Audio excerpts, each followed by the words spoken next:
도대체 왜 사는가? 삶은 무의미하다. 무의미한 이유는 부조리함으로 가득해 있기 때문이다. 삶이 무의미하다는 것과 부조리함은 무슨 의미일까? 카미는 시지푸스 신화의 이야기를 통해 무의미와 부조리라는 개념을 설명했다. 그리스 로마 신화에서 시지푸스는 자신의 뛰어난 두뇌로 오만하게 행동하다가 신들을 속인 죄로 커다란 바위를 산 꼭대기로 올려야 하는 벌을 받는다. 정상으로 올려놓은 바위는 그 무게 때문에 다시 산비탈 아래로 떨어진다. 시지푸스는 계속해서 바위를 올리고 떨어지면 또 올려야 한다. 이 무의미한 행위를 영원히 계속해야 한다. 아무 가치가 없는 행동을 반복해야 하는 형벌을 받으면서 시지푸스의 마음에는 어떤 것도 남아있지 않았다. 목적도, 결과도, 변화도, 희망도 없었기 때문에 절망조차 존재하지 않았다. 과연 이러한 상황은 그리스 신화 속 시지푸스만의 이야기인 걸까? 시지푸스의 이야기 속에서 평범한 사람의 직장 생활이 떠오른다. 출근하고 퇴근하고 황금 같은 주말이 지나면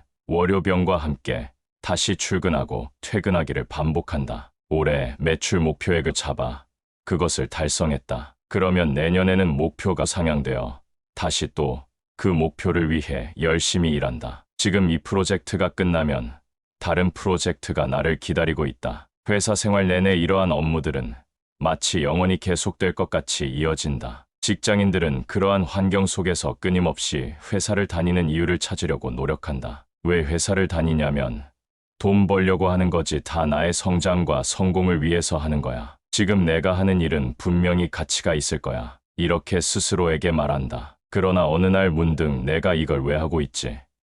나는 도대체 누굴 위해서 이 일을 하고 있는 거지라는 생각이 든다. 직장인들은 회사 업무의 무의미함에 대한 생각으로부터 벗어난다는 것은 쉽지 않다. 지금 현재 20대, 30대 세대들은 이러한 무의미함 속에서 회사와 나의 삶의 선을 그으려고 하는 건지도 모른다. 비단 직장뿐일까?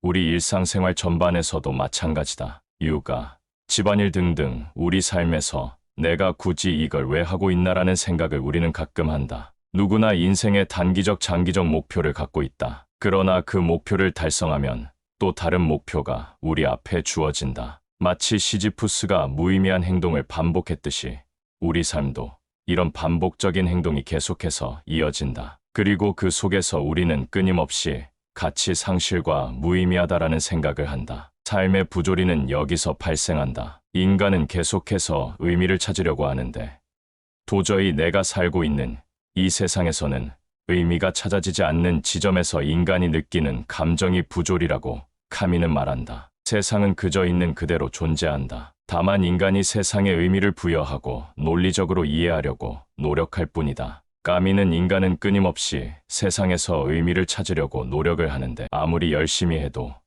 무의미함만 가득 느낄 때 부조리한 감정을 느낀다고 했다. 게다가 모든 인간은 언젠가 죽는다. 우리 모두는 집행을 기다리는 사형수들일 뿐이다. 인생은 그저 허무할 뿐이고 인간은 여기서 의미를 찾으려고 하면 할수록 부조리한 감정만 더 느낄 뿐이다. 삶의 부조리함 아래에서 인간은 극심한 무력감을 느낀다. 결국 삶의 의미를 찾지 못하고 방황한다. 인간은 끊임없이 목표와 가치를 찾고 거기서 삶의 이유를 발견해야 하는데 그렇지 못하게 되기 때문이다. 그렇다면 이런 부조리를 경험함에도 불구하고 꼭 살아있어야 되는 걸까? 삶이 무의미하다는데 도대체 왜 살아야 되는 걸까? 그럼에도 불구하고 인간이 하루하루를 살아야 하는 이유는 무엇일까? 카미는 말한다. 살아야 할 뚜렷한 이유를 찾기는 어렵다. 하지만 그렇다고 해서 오늘 죽어야 할 이유도 딱히 없다. 왜 살아야 하는가라는 질문은 필연적으로 왜 죽어야 하는가라는 질문과도 연결된다. 죽어야 할 이유를 딱히 찾기 어렵기 때문에 그냥 살아간다. 그리고 이런 생각을 하면서 우리는 한 가지 선택을 할 수 있다. 그건 삶이 부조리하고 아무런 의미가 없다는 것을 그냥 받아들이는 것이다. 카미는 자신의 소설 시지푸스의 신화를 통해서 말했다. 산다는 것은 결코 쉽지 않다. 사람들은 인생이 살 만한 가치가 없기 때문에 자살한다. 자살은 인생에 패배했다는 것과 인생을 이해하지 못했음을 고백하는 것이다. 하나의 삶을 산다는 것은 이 삶이 부조리임을 알면서도 전적으로 그것을 받아들이는 것이다. 삶은 본래 그렇게 무의미하고 가치가 없다. 우리는 그저 우주에서 먼지에 지나지 않는다는 것을, 신이라는 존재 아래에서 인간은 아무것도 아니다. 만약 우리 삶이 의미가 없음을 받아들이고 인정하면 어떻게 되는 걸까?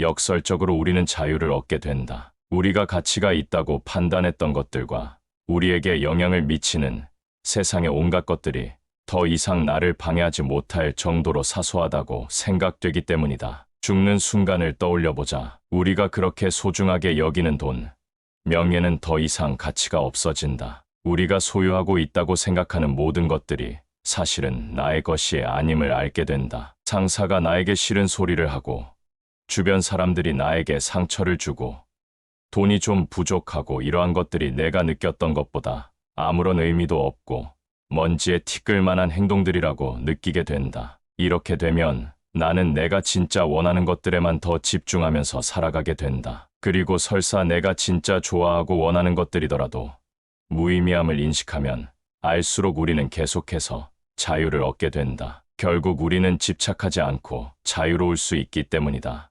부조리함을 느끼는 인간은 무한한 자유를 얻을 수 있는 기회를 얻게 된다. 마치 새가 날기 위해서 몸이 점점 가벼워지듯이 삶이 무가치하다고 여길수록 더 자유로워진다. 자유로움을 얻은 상태에서 카미는 반항이라는 키워드로 어떻게 살아야 할지를 강조했다. 무의미한 삶이라는 것을 인정하되 끊임없이 자기 자신의 삶을 살라고 카미는 말했다. 이게 부조리하고 무의미한 삶에 대한 반항이다. 카미의 저서인 반항하는 인간에서 반항하는 인간의 논리에 대해 설명한다. 인간 조건의 불의에 또 다른 불의를 보태지 않도록 정의에 봉사하고 세상에 가득한 거짓을 심화시키지 않도록 명료한 언어를 쓰며 인간의 고통에 맞서서 행복을 위하여 투쟁하는 데 있다. 인생이 무의미하게 느껴지지만 그럼에도 불구하고 살아내는 것, 그리고 그 안에서 자유로움을 만끽하면서 살아가는 것을 카미는 반항이라고 말했다. 반항하는 인간만이 진짜 의미를 갖고 살아갈 수 있다. 부조리하다는 현실을 무시하거나 회피하지 않고 인정하고